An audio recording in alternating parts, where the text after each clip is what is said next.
we think about the things that especially leadership is asked to do, it requires some deep thought sometimes. And at least we'll enjoy that experience better if we can do it uninterrupted. Now, some of those times it's like somebody calls and we have to take that phone call or something urgent comes in. But lots of those times, in fact, the vast majority of times, people are switching of their own accord. What's the problem with that? I mean, isn't that multitasking? Isn't that just the way that life works? Well, no, because there's a cognitive cost to doing that. We might feel like, oh, we're working on 6 things simultaneously, but actually we're not doing any of them at our most efficient. I'm a big believer that distractions can basically disrupt anything you're trying to get accomplished. And it was very interesting. I've never actually thought about how we perceive information, whether coming in or going out. And I know a lot of the research that you've done kind of specifies in that and can help us all become, better and more successful at what we do by understanding it. So break down the science of the focal achievement thing. I'm super stoked to learn more. Yeah, totally. I mean, there was a really cool study that relates to one of the first parts that you mentioned. It was actually conducted by researchers at the University of Chicago Business School, and they did an investigation of what's happening inside 2 different companies, really different industries, but still pretty big companies. They looked at executive leadership, middle management, and sort of entry-level employees. So all stages of the power hierarchy within a couple different companies. And they were looking at how often do we let ourselves get into a really focused state? As compared to doing a little bit of something, switching to something else, moving back to that other thing, moving on to a third thing, and just trying to juggle all of what life throws at us in a work day. And how do we manage it? Now, I mean, I think you probably resonate with this too, that by the end of the day, I'm exhausted. And it's not because I ran a marathon, never have, but it's just because of that constant toggling between. Most of the time, I can't remember what I did. I was like, what did I do? Yeah, exactly. Right. Yeah. Even though we know we did a lot, but I can't name 3 things because we don't get the chance to really focus and get into that flow state that probably brings out creativity and is more enjoyable when we get to experience that. And what this research team did was actually follow these people for a couple days with stopwatch, in a sense, and look at how long do people give themselves to just focus on one thing that they're working on before they toggle to something else and then jump onto something else. You want to take a guess? How long? I'm going to say 5 seconds, just knowing my normal day. Yeah, I mean, that probably resonates with what it feels like. The answer is 3 minutes. We only focus on something. It can be prepping a big presentation. It could be working on an annual budget. We're talking about high level things that can't get done in 5 seconds and can't get done in 3 minutes. But that's the amount of time that people give themselves to engage in focused work before they switch to something else. And if what we're doing is working on screens, which is like most of our life, honestly, that drops to every 2 minutes because a notification pops up. There's a buzzer that goes off. Something about that screen is telling us, hey, come over here, come over here, come over here, come over here, come over here. Right? So if we think about the things that especially leadership is asked to do, it requires some deep thought sometimes. And at least we'll enjoy that experience better if we can do it uninterrupted. Now, some of those times it's like somebody calls and we have to take that phone call or something urgent comes in.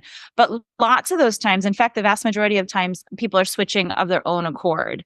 What's the problem with that? I mean, isn't that multitasking? Isn't that just the way that life works? Well, no, because there's a cognitive cost to doing that. We have to put sort of, a bookmark in whatever we're working on, shut that door, open up a new one, remember where things are at with that project. And that is called the cost. That's the cognitive cost of task switching, that we can't do that efficiently. Our brains are not wired to quickly shut down something else and quickly turn on whatever it is that we're switching to, and to do that efficiently. So we might feel like, oh, we're working on 6 things simultaneously, but actually we're not doing any of them at our most efficient. Yeah. Well, it also makes me think too, I'm going to be candid and honest with everybody in the audience, but the audience is used to it. So I'm very much on the front end here. For me, when I have to stop and break away and then go to something and then come back to it and then break away and try to come back to it, to handle little fires or whatever that pop up, I end up having to do a lot of the work twice because of the distraction leads to mistakes. And the mistakes leads to more problems, and which almost starts a snowball effect of a loss of productivity. Yeah, exactly. And when I know that about myself also. So, I try to leave myself annotations. If I'm working on something, I try to leave a note about like, what is this thing that I was working on? What needs to happen next? So that when I come back, then I don't have to like try to remember that. Yeah. But that takes time, right? So Yeah. even my workaround leads to inefficiencies. Yeah. No, me too. I've gotten to where most days I'll shut my door if I know I need to be in a day of like I need to get something done. In Right. fact, I've been accused of being almost too focused of trying to get stuff done. I have the accidental stink eye. Somebody will come knock on the door, walk in, like almost like That's I was good. busy, right? Yeah, And trying wow, to, that's a good not, piece. and not wanting to be disrespectful, but I think it's written all over my face. Well, I want to talk a little bit about leverage. So I'm a big believer that you can lift most anything with the right amount of leverage. And to me, leverage is obviously getting more out of one action, one thought, one resource. Talk to me a little bit about, how your work is helping others create that leverage or getting more done or getting more achieved with less effort. Yeah, my whole philosophy really is that if we understand, understand more about our psychology and how our mind and body are connected, then we Mm-hmm. can expand the toolbox that we have available to us to make progress on our goals. So, the strategies that I talk about are meant to do that, to expand the different types of tools that are available. So when something isn't working, you can quickly pivot to using a different tool. Yeah. So, I think as one example, one of the tools that I talk about is materializing, the idea that we need to make something visual, make it concrete so that we can use the power of sight to help us inspire the actions and the choices we actually want to be making. You can think about what's on your to-do list, either the actual one that you keep for business or for personal reasons, or the one that you just have sort of Spins in running your in head. your head. Yeah. Exactly, right? And there's probably at least two of those, right? The one that's in your head and the one that you have written down. And the one that you have written down, in whatever form you do that, it probably is the stuff that you think is like more important. Yeah. But I asterisk that. Is it really more important than what you have going on in your head? Somehow you prioritize what gets written down, might be professional life, and what stays in your head. And that might be more of the personal stuff. But that's no less important because it's taking up your neurological real estate. It's taking up your Mm-hmm. brain space and your memory capacity to keep that sort of internal monologue of like, oh, I got to remember to call that doctor and set up that appointment. I got to remember to like buy the dog more dog food. Like your dog still needs to stay alive and so do you. So schedule that appointment and buy the dog the food. But why is that Yeah. any less important than what you have written down about like, your KPIs for the year or whatever it is that the goals that you actually are looking at in your official professional to-do list? Yeah. And I say that because that's really a difference in materializing. What we try to keep in our mind isn't those are the things that we're going to punt on more quickly than the things that we have written down. The same with our calendar. The things that we schedule into our calendar, we usually do, or at least Mhm. are responsible about canceling and rescheduling those compared to the things that we just try to slot into our availability Yeah. by remembering to do it. We're going to forget it, or we deprioritize it because it's not in our calendar. But again, just like buying the dog the food or scheduling a doctor's appointment, those things matter. And it is okay to put them into our calendar in the same way that we might a meeting with our boss or a meeting with the next investor. Mhm. Scheduling time for things like buying the dog food actually will help us to better realize where do we have time, not rely on our own memory, and to be a better accountant with how Mhm. we spend our time and how we get done the things that we need to do for all aspects of our life. Yeah. One of my good friends, Rory Vaden, wrote a book called Take the Stairs. And he talks a lot about multiplying time. So he'll automate or delegate or come up with some system. And I got to be honest, I've been trying to model my behavior after what I see in him and AJ when they're kind of doing when they're doing business and life, because they've seemed like at least that they've got it figured out. I'm focused here. And when I'm done focusing over here, now I'll pivot over here where I'm probably 80% there, but I still pivot through the course of the day. I'm curious to know, in your research or even some of the practices that you've kind of shared, have you come up with your own frameworks or own techniques in, helping someone multiply their time? You're getting, twice as much done in that amount of time. Yeah, it's going to come back to this idea about using our calendar too, and how do we account for our time and all of the things that actually do take a lot of time, but that we never like in a formal way factor into our day. Like I tell people this, but I still don't do it. Put into your calendar, shower. Not that I need to be reminded to take a shower, but I need to factor in that time, right? Like that is valuable time that like needs to get accounted for in the day. So, I mean, that's just, kind of a glib example of that. But thinking about how do we use our calendar is a way that we can find more time. So we did a study of this, by looking at people that I was working with, team members of mine, and thinking about things that were really important to them that they were trying hard to get done. They weren't going to be things that they could get done in a day, in a week. For many of them, they weren't even going to get done in a month, even though they were some of their top priorities and top goals that they were working on. These were like long range plans that required continued persistence over the long haul. And we tried two different ways of thinking about how are we going to get the job done. So for 1 week, people woke up on a Monday morning, and they thought about what is it that I'm working on? They wrote it down, make sure it's fresh in their mind. And then they thought about like, what can I do today that's going to help make progress? And when in my day can I do it? And they made an appointment with themselves, even for things that they may not normally schedule appointments or carve out time in that formal sense themselves, like getting this phone call in or whatever, just like closing my door so that I can get some creative brainstorming bandwidth opportunities here.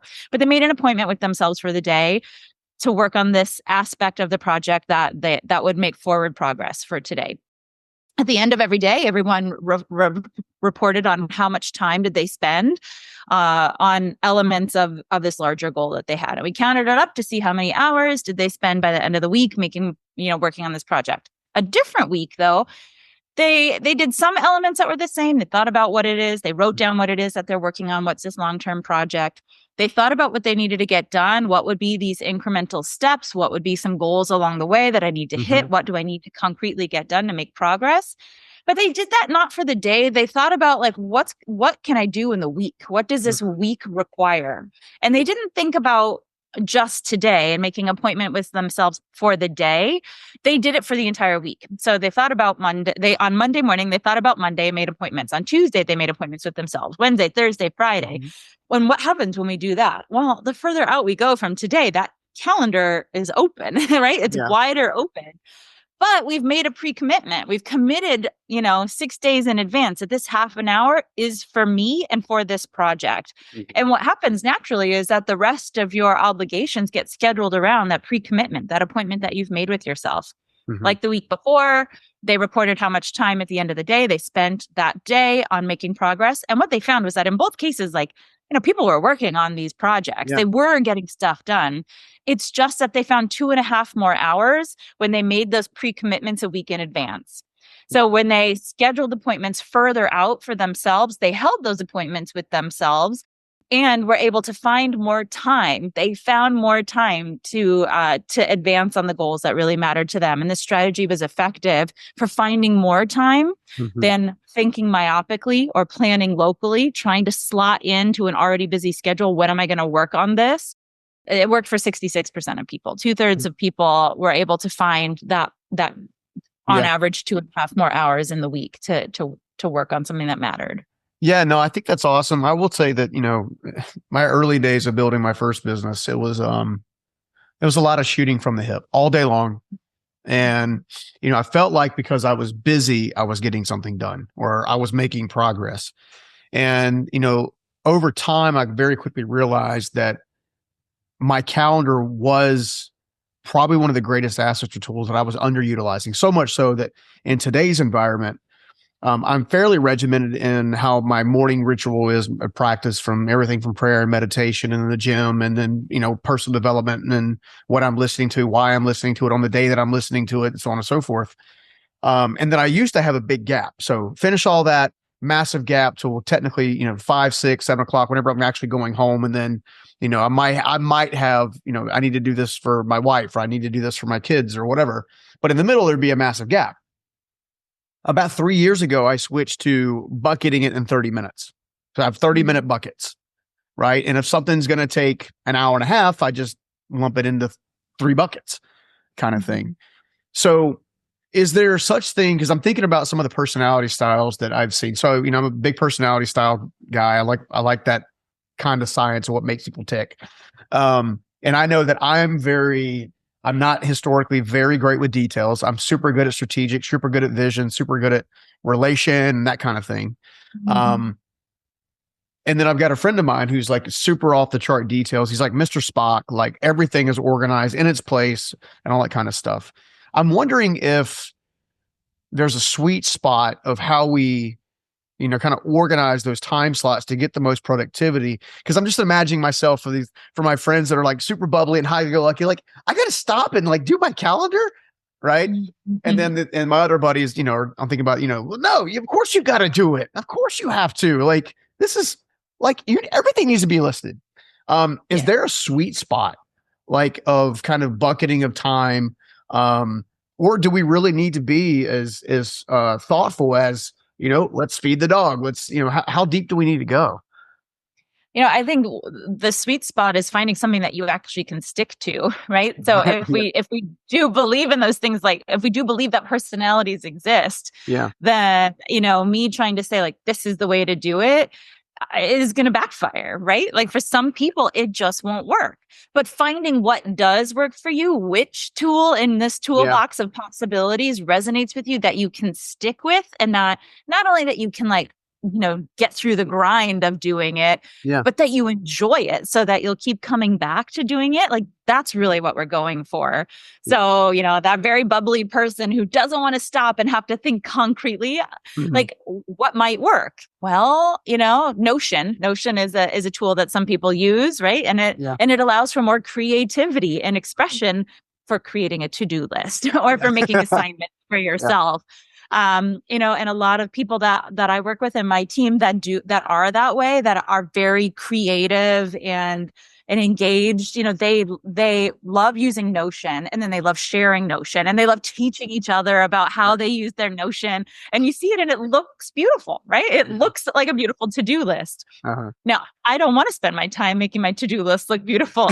I want it to be very practical, even though I Yeah. do consider myself a creative person, but that's not where I spend my creativity, not on my to-do lists. Yeah. Right? And so maybe Asana is better for you or something like that, right? Like there are so many tools that are out there that, what might be the slog is invest in trying to learn what the options are, because I can imagine that there is going to be something that resonates with you that you will look forward to helping you define what your goals are, breaking them down into smaller units, and being able to track your progress so you can be better accountable to whether you are just running the rat race, feeling crazed and Yeah. feeling like really busy with the illusion that you're getting stuff done, as compared to actually being able to track whether you are getting things done. Yeah. No, that's so good. I was just thinking this, and this is going to sound kind of, it kind of goes along with what you just said. So before my wife and I met, okay, we had individual people tell us that we should make our list about the spouse that we wanted. Okay. Mm-hmm. And my grandfather spent a lot of time, telling me start with the character traits first and then back your way into all the aesthetic stuff. Cause I had always had it reversed years prior. And, so I literally create a to-do list. I have a little hole that I can literally color in the hole as I'm kind of going down. Right. And I used to carry that mentally. My wife, on the other hand, come to find out after we were engaged, she pulls out her list of, the husband that she was looking for and all this kind of stuff, and look much more like a creative collage. Like there was a heart over here and a cloud over here, but I mean, it was easy to follow. You could connect the dots. These are all the, it was the same list. It was just a like decorative version. So I really like that. I want to talk a little bit about overcoming obstacles if it's cool with you. Yeah, totally. Let me just find set an aside here for the sake Yeah. of fun. But but the person that I married, I was coached into making different life choices for how I found that person than what had been my default before, Uh-huh. and figuring out what our diagnostic criteria of somebody who would be a good partner. And Yeah. and I needed someone to tell me to do that work. And so finally, like I had that list with the hearts and the clouds and whatever, at least mentally. And they were like, no, the hearts and the clouds thing, that's not working for you. You need, and what we came to realize is that I need somebody who has their own health insurance. And that would be really diagnostic of all the other qualities that would make for a good spouse. And when I did find that person, one of the first who actually did have his own health insurance, like lo and behold, yep, all the other Boom, there you character go. traits Came And along, see, yeah, and married that guy. So yeah, there you go. and this, no one had the idea we're going to give marital advice today, but it worked, right? This process Yeah, works right. in this Yeah, scenario. exactly. Hey guys, I hope you're enjoying the show. Steven Scoggins here. I've got something that I think is actually going to blow your mind. Imagine taking your life and your business to the whole another level. I'm talking about an 8-figure level and beyond.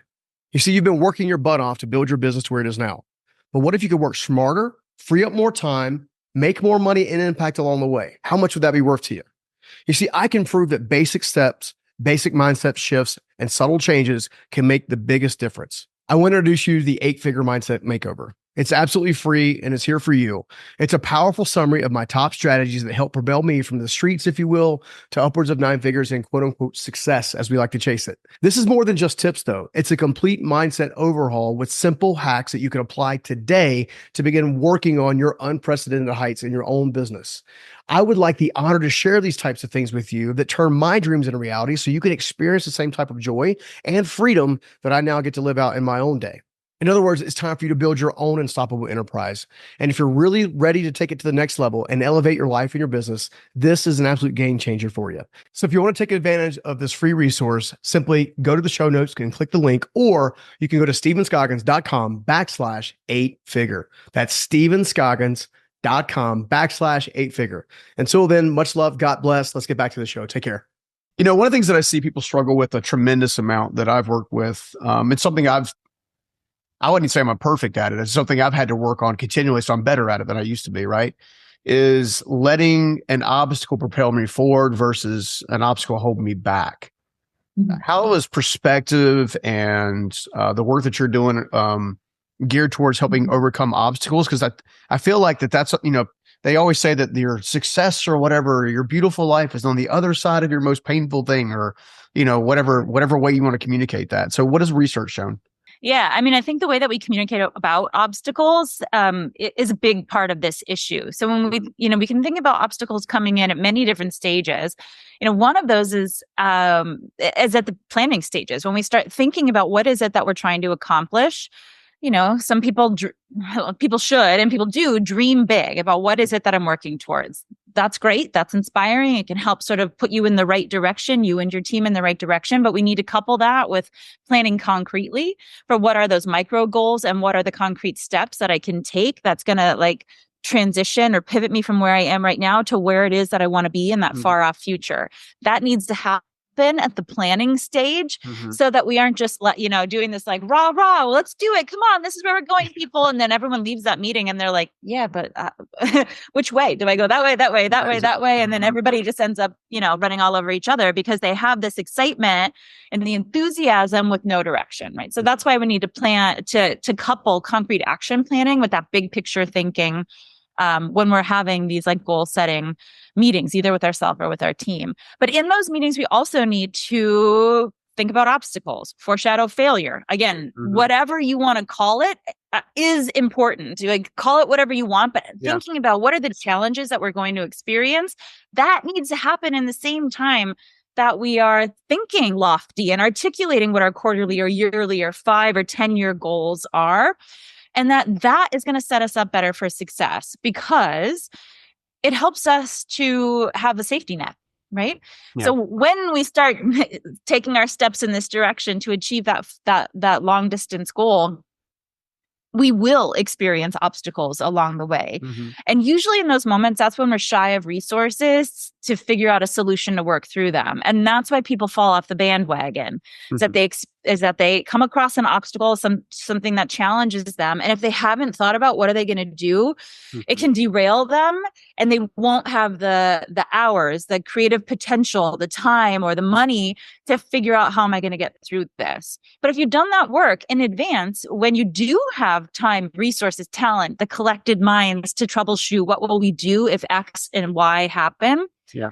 We're going to be able to weather that storm better. So, so why don't people do that? Some people, when I talk to individuals or organizations, they don't do that because they think it's going to be demotivating.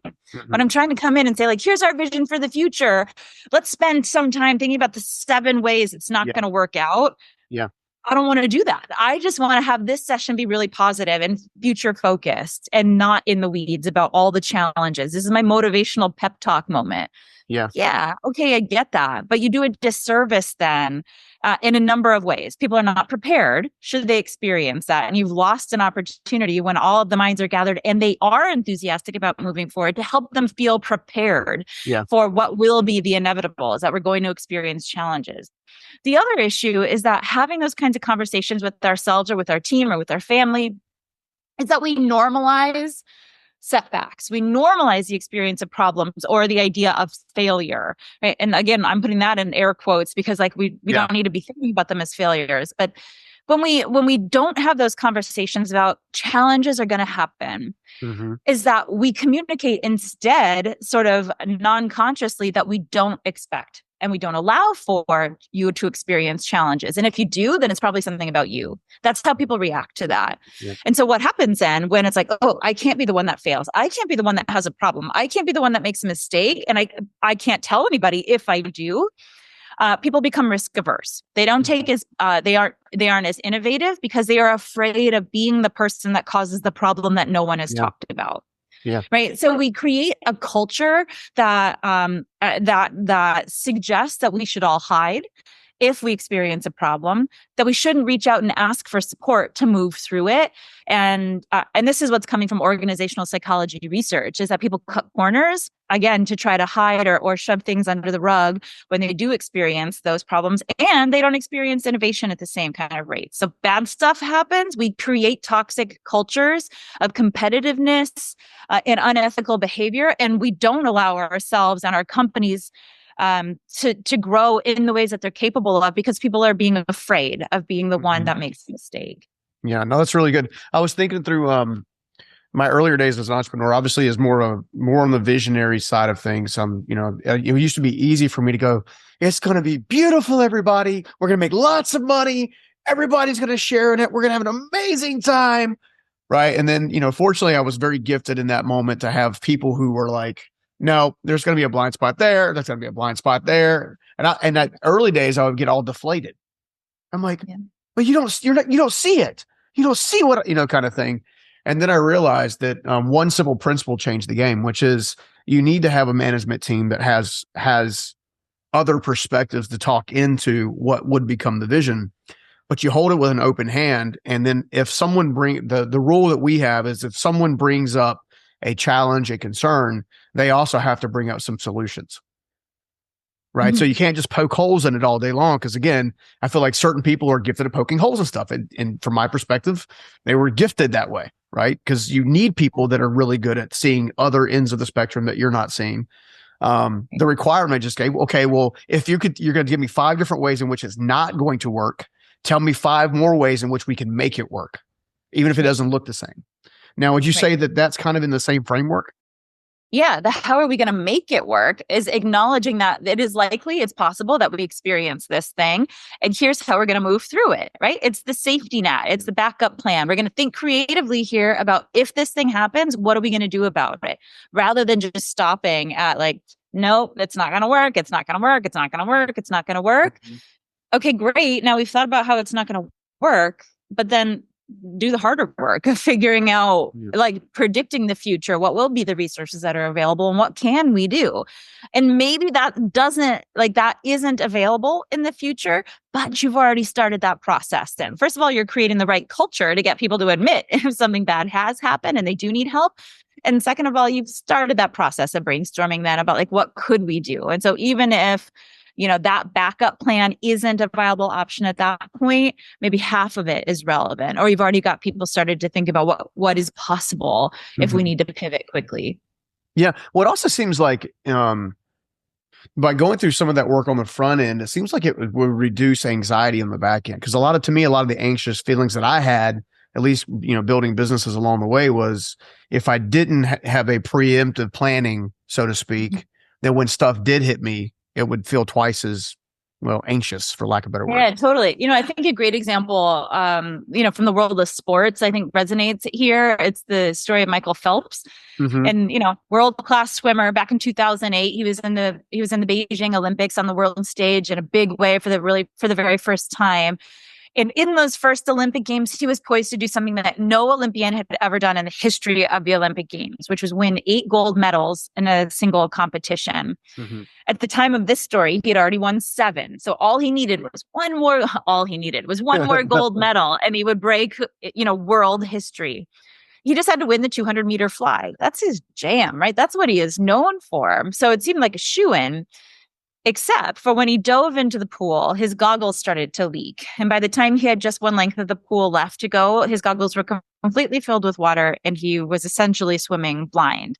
Mm-hmm. Now, if that was me, I would have been panicked that entire time. And I've been swimming off course into the other lanes. Yeah, right. Exactly. I would have been in another pool if I was even invited into the pool in the first place, which wouldn't have happened. And so, right, that requires a quick pivot. That is a major obstacle. Now, and I think for most people, that would have been the end, right? There's no way you can come back from that, especially knowing, what amount of time separates first and second place or second and third. I mean, we're talking about microseconds here. Yeah. And if anxiety had come into play, then we're going to lose that microsecond advantage. Mm-hmm. That is the difference between a gold medal, breaking Olympic history, and nothing, and just being a great person that eventually the next great person surpasses. Yeah. But for him, I don't think he let anxiety get the better of him, because foreshadowing that obstacle was something that had been part of his preparation. He and his coach envisioned that this could happen. So they would practice swimming without his goggles, or with them being filled with water, or his coach would rip them off his head and smash them on the ground to mar any possibility of being able to use them. He had practiced for this. And so instantly he was able to pivot to his backup plan, which is counting his strokes. Mm-hmm. He knew exactly how many strokes it would take to separate him from one end of the pool to the other, made that instant pivot, won that 200-meter fly, won his 8th gold medal, broke Olympic history, and then would go on to win 15 more medals in his career. Mm-hmm. So an amazing example of what, foreshadowing failures, foreshadowing obstacles can do, is that it allows for that instant pivot when maybe those anxieties would have otherwise come into play, and then thwart your best behavior. No, I love that. I was thinking too, another example for me is the U.S. military special forces. When they're going through their training, they're going through all kinds of stuff, wartime scenarios, and bombs going off everywhere, and people shooting, machine guns over top of their heads, and tear gas, and all of these different things. And I think the preparation level that will allow them to be the elite that they have is very much in the same framework of Michael Phelps. It's very much of, hey, these are things that could happen because they've happened in times past. You can use history as a predictor of potential impediments and things in your way, right? So I think that's amazing. When it comes down to the anxiety side, I know we kind of talked a bit about foreshadowing. Are there other things that can help us kind of have a higher levels of achievement, even when dealing with anxiety? Because especially entrepreneurs, you feel like the world's on your shoulders. You feel like you're isolated so much. I'd love to give some more tactical help to them as well. Yeah. I mean, I think what anxiety can do is change the way that we see the world in a literal sense. That's a lot of what my work comes down to, is that we're having different experiences with what we're seeing. And you and I might have the very same social context. We might be in the same meeting, but you see it in a different way than I see it. Mm-hmm. And not just like my thoughts about it, but literally, what am I looking at? Am I focusing on this person who's smiling a lot, or this person who's giving me that side eye a lot? That's one way that it shows up. But even if we're looking at the same thing, we're going to come to different interpretations about it. There's some work that I did in my lab looking at that, looking at the interpersonal context and how we respond to and read other people. And that's really key, especially for leadership. And there's been some great work done looking at how well do executives read others within their companies, and what are the impacts of that. Mm-hmm. We studied it in the context of close personal relationships. And what we found was that there is like a personality characteristic for how we read others. Mm-hmm. If you see somebody's facial reaction, it's very rarely the case that there's only one expression that's coming across on their face, because we feel lots of emotions at one time, and our face is capable of expressing more than one thing at a time. Mm-hmm. But that makes it difficult for a perceiver like me to read what you're trying to tell me with your expressions on your face, because you're giving me literally mixed messages. No poker faces. Yeah, right. Exactly. But like that's something that we're not really aware of in the moment as we're trying to work through difficult conversations, manage the content of conflicts and those hard discussions that we're having. To be aware in that moment that like, oh, there's actually multiple things that I am picking up on that you are trying to tell me. Instead, we just have these knee-jerk reactions of like, oh, he's angry, or like, oh, Hmm. she's sad, right? There's probably a lot more going on. There usually is a lot more going on than what our quick instant read is. Hmm. So back to the idea of personality characteristics, there are differences in what we pick up on as perceivers, and we have proclivities to see the negative in people's emotional reactions or see the positive when both are possible. So I'm not trying Yeah. to say somebody was wrong. If you see this person scowl, you see their anger, you see their frustration. I'm not trying to say you're more right or more wrong than the person who sees the glimmer of hopefulness or sympathy or compassion that might be read as sadness by somebody else. But we have these tendencies to either pick out the negative more easily or pick out the positive more Do you think it's easily. more of a tendency or more of a bias? Yeah, bias for sure. Bias is the right word to use here. And we would call it a tendency or personality characteristic if you Mhm. consistently do this with the same person or across different people in different instances. That would be like that tendency or that personality characteristic. And what we have found is that, you take the same kinds of expressions. We test this in really controlled ways. Like we create the faces and we create these Yeah. faces that we know have mixed emotions coming through. We've made them be that way and ask somebody, what's this person trying to show you? What's this person trying to show you? And some people can pick out the negative much more easily. Some people pick out the positive more easily. And what happens then is that when those people then actually have conflicts, they're working through challenging conversations, like, in our lab space, sitting on couches, talking with a partner, talking, a personal relationship partner, a business partner about something that matters to them. Hmm. What we found is that those that have a tendency to pick out the negative, that everyone gets into conflict. We know that conflicts are inevitable, but they experience it as much worse. The same kinds of conflict about who takes on more of the share of this chore, or how are we going to work through this tricky, like, well, whose parents are we spending the holidays with? Hmm. That conflict feels much worse for the Yeah. person that has the tendency to pick out the negative. And they can't get over it as Yeah. easily and as quickly in comparison to those that are looking at the same faces, but they can see the positivity there. They Yeah. can recover more quickly through conflict, even though those conflicts are of the same sort. They aren't felt as bad, and they can get over them faster. So that's something that we found in the lab. And what we know is that in the business realm, that really matters for people who are leaders and for who are, executive level leaders of major companies. There was a big case study that was done of a major, technology company, a couple decades back. They're at a really bad place because the technology was changing. And so there was a lot of uncertainty about the future of this major corporation, what's going to happen to them. Morale was really low. There were a lot of layoffs that were happening. And it was just a really scary time for most people there. And so this, an organizational motivational psychologist was brought in to try to see what can we do here. We have to fix this. If we are going to weather this storm for our company, we have to figure out what's happening internally with the dynamics here. This guy came in and did this kind of training, looking at the like emotional perception. Can these executive leaders, how much time are they spending in trying to read those that report up to them and read them accurately? Investing in training people on being able to read each other's emotional expressions more accurately, to see the nuance that's really there, to stop and not only listen more, but see better, Hmm. was a major return on investment. Now, when that leadership gave more of a voice, tried to understand the perspectives and the lived experiences of those report to them, and even people that don't directly report to them, they saw that there was an increase in trust, that they said that the leadership has their back. It was building the morale by investing in that sort of emotional intelligence of the upper management, even though they had, things that in their mind were much more pressing, like managing these budgets that are dwindling, and we're just Yeah. like, Yeah. we're having money left and right. to slow down and think about investing in relationships had a major return on investment there, and did a lot to fix the morale problems, which was necessary then to get people to double down and do the hard work that was required to get through this storm. Yeah, I'm actually a big believer that one of the reasons that one of my businesses stayed at the 8-figure category and couldn't bust through the 9-figure category is exactly what you just described. The team not being able to communicate with the leadership not being able to communicate with the team in a way that was allowing trust to be built.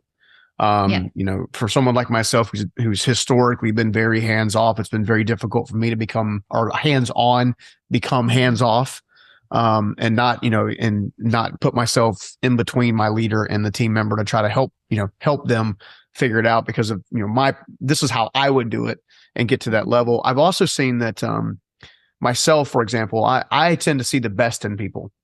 I tend not to see their blind spots or what they struggle with most, where my COO is very good at seeing the blind spots, so I feel like there's balance in the force that way. Man, I love that.